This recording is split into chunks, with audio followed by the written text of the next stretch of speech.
नमस्कार दोस्तों, पिछले वीडियो में हम लोगों ने आईसीजे के बारे में अध्ययन किया, इंटरनेशनल कोर्ट ऑफ जस्टिस के बारे में अध्ययन किया।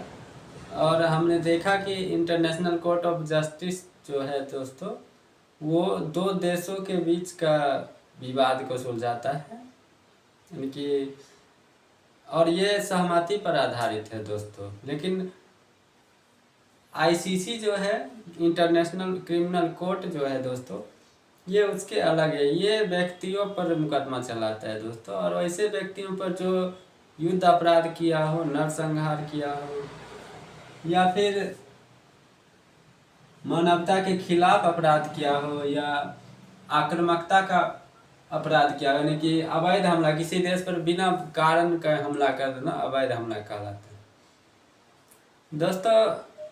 हमने देखा था कि आईसीजे के पास भी कोई पुलिस अपनी नहीं है, और इसके पास भी अपनी कोई पुलिस है नहीं दोस्तों। तो ये ठीक है, न्यायालय है, लेकिन अब नहीं मानेगा तो ये क्या करेगा। पुलिस होती है जो न्यायालय नहीं मानते हैं तो सज़ा के लिए पकड़ के उसको न्यायालय में उपस्थित करता है। लेकिन जिसके पास अपना पुलिस ना हो दोस्तों, वो क्या कर पाएगा। तो खैर, ये अपना जो है फैसला लेकिन सुनाता है, वहाँ सुनवाई होती है और फैसला सुनवाता है। और हाल के घटनाक्रम में भी कई सारे अहम फैसले सुनाए हैं दोस्तों, और राजनीतिक गलियारे में काफ़ी उसका चर्चा रहा है दोस्तों। तो हम देखते हैं दोस्तों, अंतर्राष्ट्रीय आपराधिक न्यायालय जो है आईसीसी, इसका मुख्यालय है दोस्तों द हेग। स्थापना 1 जुलाई 2002 की हुई है, और रोम संविधि, याद रखिएगा दोस्तों, रोम संविधि के अनुसार इसका स्थापना हुआ। इसमें 125 सदस्य देश हैं, और भारत इसका सदस्य नहीं, ये याद रखिएगा दोस्तों। भारत जो है अंतर्राष्ट्रीय न्यायालय का सदस्य है, जो कि यूएन का 6 अंग में से एक है, उसका सदस्य है, लेकिन इसका सदस्य नहीं है। और दोस्तों, भारत ही नहीं, इसका सदस्य अमेरिका भी नहीं है, चीन भी नहीं है, रूस भी नहीं है, ये भी इसका सदस्य नहीं है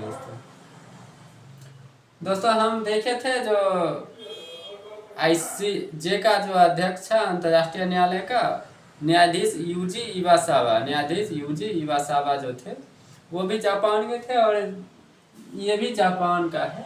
तोकोमो अकाने जो अभी वर्तमान में अध्यक्ष हैं, और मुख्य अभियोजक जो है करीम खान ब्रिटेन के दोस्तों।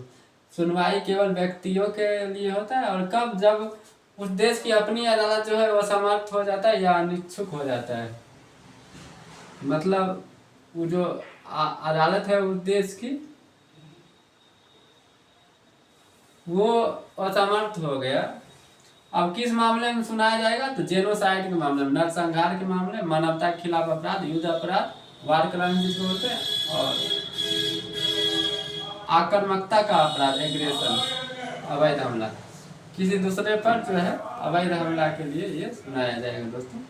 अभी जो है एक फिलीपींस के पूर्व राष्ट्रपति है रोड्रिगो डुटेर्टे, जिसको ड्रग्स के खिलाफ फरवरी 2026 में सजा सुनाई गई है। और बेंजामिन नेतन्याहू और पूर्व रक्षा मंत्री योव गैलेट जो इजराइल के हैं, और इसे भी युद्ध अपराध गिरफ्तारी वारंट सुनाई गई है दोस्तों। व्लादिमीर पुतिन जो रूसी राष्ट्रपति हैं, इनको भी सुनाई गई थी दोस्तों। ये काफ़ी चर्चा में रहे थे दोस्तों। और भी इसके साथ और भी एजेंसी है जो द हेग में है, मुख्य एजेंसी है अस्थाई मध्यस्थता न्यायालय पीसीए, और ये दुनिया का पुरानी आर्बिट्रेशन न्यायालय है दोस्तों।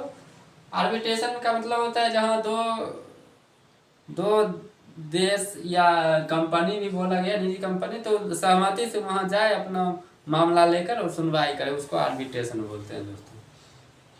रासायनिक हथियार निषेध संगठन दोस्तों, ये संगठन जो है, इसको नोबेल प्राइज भी शांति में मिल चुकी है। और दोस्तों, OPCW जो है, ये दुनिया में ये फिक्स करता है, ये देखता है कि कहीं भी युद्ध में जो है जहरीली गैस का उपयोग ना हो, या रसायन का, केमिकल का उपयोग ना हो। तो ये फिक्स कर, ये दोस्तों, इसके लिए ये संस्था है कि इस तरह का नहीं घटना हो। और इसके पास यूरोपोल है, जो कि ड्रग्स, साइबर अपराध और आतंकवाद रोकने हेतु बनाए गए। ये सब का मुख्यालय द हेग है दोस्तों। यूएम है अंतर्राष्ट्रीय प्रवासन संगठन। और दोस्तों, यूरोपीय अंतरिक्ष एजेंसी ESES टेक जो है, ये भी आपका द हेग में है। और इंटरनेशनल लॉ समिट 2026 जो होगा वो भी द हेग में होगा। तो याद रखिएगा, इंटरनेशनल लॉ समिट 2026 डिजिटल युद्ध पर नियम, ये भी आपको द हेग में होना है दोस्तों।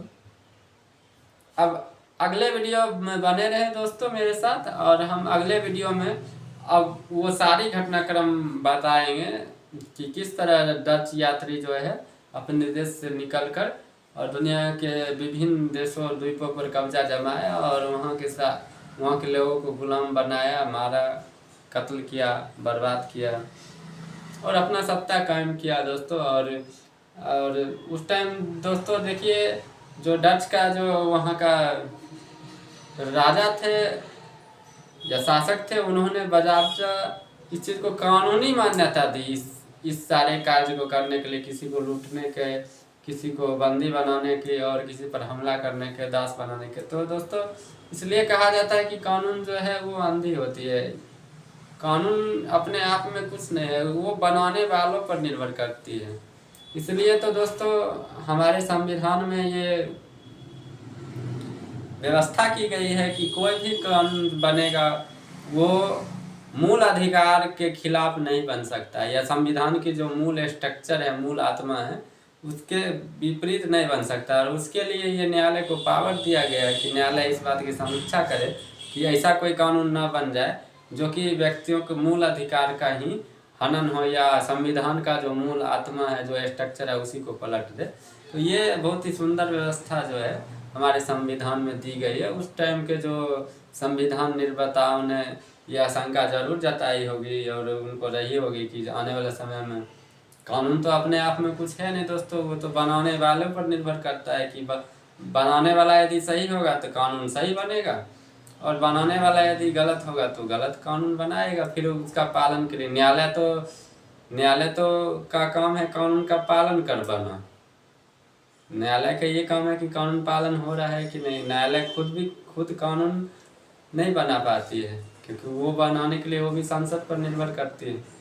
हाँ, भारतीय न्यायालय जो है उसमें ये जरूर उसकी शक्ति है कि वो संविधान का कानून देख सके, उसका विचार कर सके। थैंक यू, धन्यवाद।